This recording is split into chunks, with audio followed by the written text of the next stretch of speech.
It looks as if the Battle of Titans has reached its crescendo. The Congress-BJP war has reached a new height where with each passing day new allegations are exchanged.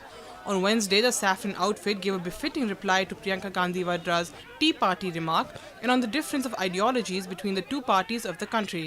BJP's national spokesperson Sudhanshu Trivedi gave a new definition of Congress's ideology, which is to keep the people of the country poor.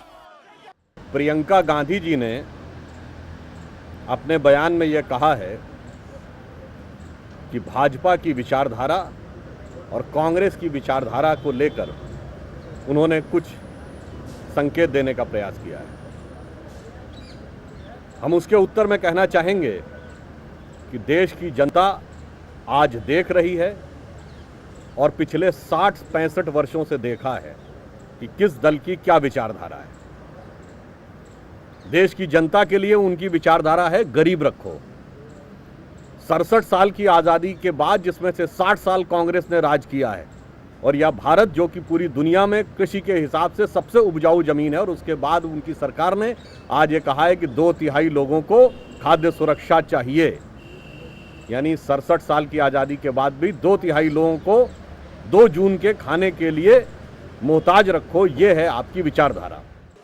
Speaking on the reports of the Sachar Committee and Ranganath Misra Commission, Trivedi blamed the ruling party for the present condition of the country.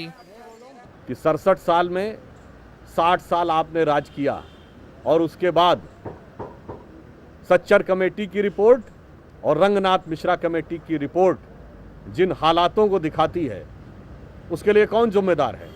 6 साल शासन करने वाली भाजपा या 60 साल तक शासन करने वाले कांग्रेस और उसके सहयोगी दल?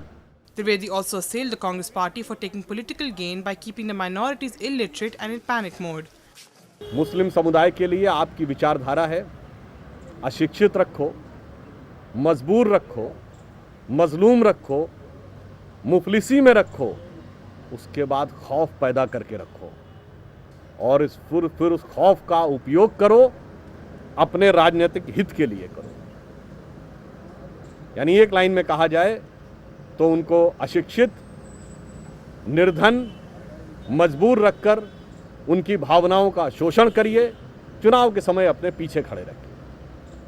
तो भारतीय जनता पार्टी का कहना है कि देश और देश से जुड़े सभी आयामों के ऊपर कांग्रेस की विचारधारा और भारतीय जनता पार्टी की विचारधारा के बीच में बहुत स्पष्ट अंतर है, जो कोई भी बुद्धिमान व्यक्ति इस चीज़ को सहज समझ सकता है। आज हम यही विषय आपके सामने रखना चाहते हैं। This report was brought to you by NNIS.